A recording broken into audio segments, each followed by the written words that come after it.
Aglaonema एक ऐसा plant है जो बहुत सारे कलर्स में आता है और इसको चाइनीज़ एवरग्रीन भी कहते हैं। ये हम सब का पसंदीदा प्लांट है क्योंकि इंडोर्स में लंबे समय तक कम लाइट में ये प्लांट बहुत ही खूबसूरती के साथ चलता है। नमस्कार, गार्डनिंग एस्थेटिक्स के लिए मैं अनीता दिनेश आपका स्वागत करती हूँ।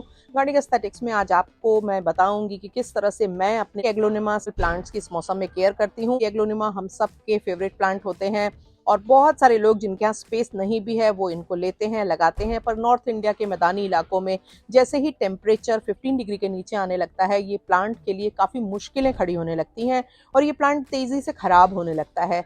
तो मैं कौन से ऐसे प्रिकॉशंस रखती हूँ जिससे मैं अपने प्लांट्स को बचाती हूँ, इस बारे में आज मैं आपके साथ कुछ टिप्स शेयर करूँगी। तो चलिए देर नहीं करेंगे, जल्दी से वीडियो को शुरू करते हैं। मेरी एक आदत है, जब मैं कोई भी प्लांट लाती हूँ या कोई प्लांट वैरायटी लाती हूँ तो मैं उनको अलग अलग डायरेक्शन में रख करके, अलग अलग जगहों पे रख करके ये देखती हूँ कि वो किस जगह बहुत अच्छे से ग्रो हो रहे हैं। फिर अपने सारी उस वैरायटी के प्लांट्स को उसी तरफ शिफ्ट कर देती हूँ। प्लांट्स को लगाने में मुझे लगता है डायरेक्शंस की इंपॉर्टेंस बहुत होती है। एग्लोनिमा एक ऐसा प्लांट है जो ऑलमोस्ट सभी लोग खरीदते हैं क्योंकि इसकी जो कलरफुल शाइनी फोलिएज होती है वो आपके डेकोर को एक नेक्स्ट लेवल पे ले जाती है और बहुत सारे लोग इंडोर्स में रखने के लिए एग्लोनिमा लेते हैं।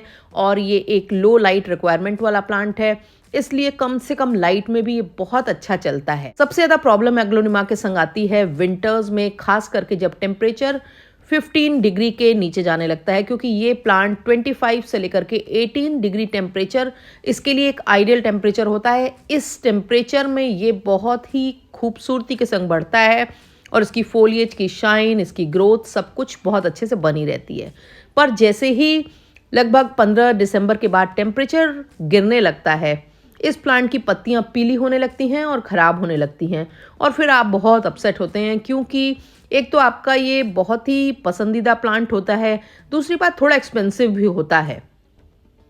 तो हमें ये ख़राब लगता है कि इतना पैसा लगाया और ये प्लांट तो एक सीज़न भी नहीं चला।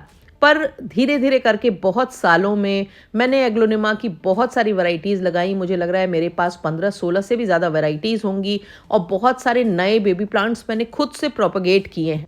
अब अगर आपके प्लांट्स की भी पत्तियां पीली पड़ने लगी हों या उनकी शाइन पहले जैसी ना हो, तो आप, मेरा ये जो अपना एक्सपीरियंस है वो मैं आपको बताती हूँ कि आप क्या क्या चीज़ें ऐसी कर सकते हैं जिससे आप अपने प्लांट को एटलीस्ट मरने नहीं देंगे और इसको पूरी तरह से ख़राब नहीं होने देंगे। 2-4 पत्तियां ख़राब हो जाएंगी, तब तक सीज़न थोड़ा सा गर्मी आ जाएगी और फिर ये प्लांट वापस ग्रोथ में आ जाएगा। तो चलिए मैं आपको कुछ चीज़ें ऐसी बताती हूँ जो आपके लिए काम की साबित होने वाली हैं।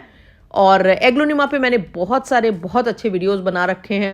मेरे पास कुछ वैरायटी तो ऐसी हैं जो 3-3.5 फीट तक पहुंच गई हैं। इतनी हेल्दी और इतने लंबे हो चुके हैं ये प्लांट्स और काफ़ी पुराने हो गए हैं। तो मुझे लगता है अब मैं अपने आप में कॉन्फिडेंट फील करती हूँ एग्लोनिमास को हैंडल करने के लिए, उनकी प्रॉपर केयर करने के लिए। विंटर केयर में सबसे पहली चीज़ ये है कि आपको अपने एग्लोनिमा को बहुत ज़्यादा ठंड लगने से बचाना है, क्योंकि कम टेम्परेचर तो इनको नुकसान करता है, उससे भी ज़्यादा नुकसान करती हैं जो बर्फीली हवाएं होती हैं वो। तो अपने प्लांट को बर्फीली हवाओं से बचाने के लिए आपको क्या करना होगा, ज़्यादातर लोग ओपन में एग्लोनिमास को नहीं रखते हैं, वो लोग कवर्ड बैल्कनी में या घर के अंदर रखते हैं।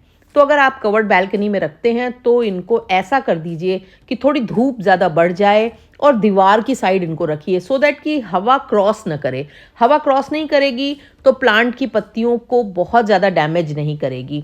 और इसलिए ये जो सबसे काम की टिप है वो ये है कि इनको दीवार के सहारे रखिए, या फिर अगर आपकी बैल्कनी है तो रेलिंग के अपोजिट साइड में रख दीजिए। दूसरी चीज़, प्लांट को मल्च करिए। मल्च करने का फ़ायदा ये होगा कि मिट्टी में गर्मी बनी रहेगी और प्लांट को बहुत ज़्यादा ठंड महसूस नहीं होगी।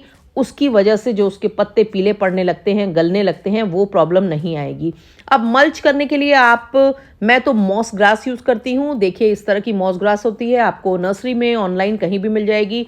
ये पहाड़ों पे उगने वाली मॉस ग्रास है जो कि किलो के हिसाब से मिलती है, लाइट वेट होती है, बहुत एक्सपेंसिव नहीं होती है। अगर आप आधा किलो भी लाएंगे तो बहुत ज़्यादा हो जाएगी और आप अपने सारे ट्रॉपिकल प्लांट को इससे मल्च कर सकेंगे। और नहीं तो आप सूखी पत्तियां ले आइए, किसी भी पार्क से उठा के ले आइए। आपके घर के पास अगर बड़े पेड़ हैं तो उनके नीचे उन पत्तियों को बटोर लीजिए और उन पत्तियों को ऊपर इस तरह से, जिस तरह से मैं मॉस ग्रास भर रही हूँ उस तरह से आप सूखी पत्तियों को भर दीजिए। वो भी अंदर का जो मॉइस्चर है उसको बनाए रखेंगी और प्लांट को गर्मी देती रहेंगी। तीसरी चीज़ बहुत इंपॉर्टेंट है, प्लांट का थोड़ा सन एक्सपोजर बढ़ा दीजिए। अब प्लांट का सन एक्सपोजर बढ़ाने से प्लांट की ग्रोथ नहीं होगी, प्लांट के ऊपर कोई खास असर नहीं पड़ता है, क्योंकि जब प्लांट डॉर्मेंसी में होता है तो उसको सनलाइट से बहुत ज़्यादा फर्क नहीं पड़ता है। पर हम जब सन का एक्सपोजर बढ़ाएंगे तो प्लांट थोड़ी सी ज़्यादा उसको गर्माई मिलेगी। तो मैंने ये किया, पहले मैंने इनको ईस्ट फेसिंग बैल्कनी में रख रखा था, अब मैंने इनको ला करके साउथ बैल्कनी में रख दिया है, जहां पर सबसे ज्यादा सर्दियों में धूप आती है। इतना नुकसान इसको ठंडी हवा करेगी, उतना ही नुकसान इसको गर्म हवा पहुंचाती है। इसलिए जहां पर आपने हीटर, ब्लो वगैरह रखे हों वहां पर इस प्लांट को मत रखिए, क्योंकि कमरे में ह्यूमिडिटी का लेवल जब कम हो जाता है तो इसलिए आप इन प्लांट्स को लो ह्यूमिडिटी से बचाइए, क्योंकि इन प्लांट्स को ह्यूमिडिटी की अच्छी ज़रूरत होती है। और एक बहुत इंपॉर्टेंट चीज़ है, इनकी पीली पत्तियां हटाते रहना है, क्योंकि प्लांट खुद को ही एनर्जी सेविंग मोड में डाल चुका होता है। ऐसे में जो पीली पत्तियां होती हैं वो प्लांट की एनर्जी को कंज्यूम कर रही होती हैं। पीली पत्तियां हटा देने से आपके प्लांट की जो एनर्जी है वो हेल्दी पत्तियों के लिए बच जाएगी और प्लांट को एक्स्ट्रा एफर्ट नहीं करना पड़ेगा खुद को जगाए रखने के लिए, खुद को बनाए रखने के लिए। एक जो बहुत इंपॉर्टेंट चीज़ है कि आपको इस दौरान कोई भी फर्टिलाइज़र बिल्कुल नहीं यूज़ करना है, क्योंकि फर्टिलाइज़र की प्लांट को ज़रूरत नहीं है। आप समझ लीजिए कि उसके मरने की जो चांसेस होते हैं वो काफ़ी बढ़ जाते हैं सर्दियों में, अगर आपने एग्लोनिमा को फर्टिलाइज़र दे दिया तो। पत्तियों को 15 दिनों पे एक बार वॉश जरूर कर दीजिए, और भी जब बहुत ज़्यादा ड्राइनेस हो रही हो, मौसम में रूखी हवाएं चल रही हों, तो स्प्रेयर से पत्तियों को मिस्ट जरूर कीजिए। ये मत सोचिए कि ठंड है तो मिस्टिंग कैसे करें, नॉर्मल टेम्परेचर का पानी ले लीजिए और पत्तियों को मिस्ट कर दीजिए। आप देखिए आपका प्लांट कभी भी नहीं खराब होगा।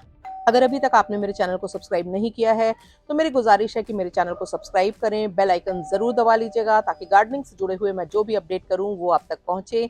मेरे वीडियोस के लिंक को आप अपने गार्डनिंग लविंग फ्रेंड्स के संग शेयर कर सकते हैं, और वीडियो पसंद आने पर लाइक ज़रूर किया करें, क्योंकि लाइक करने से हमारे वीडियोज़ की रीच बढ़ती है, ये ज़्यादा से ज़्यादा लोगों तक पहुँचते हैं। Thank you very much.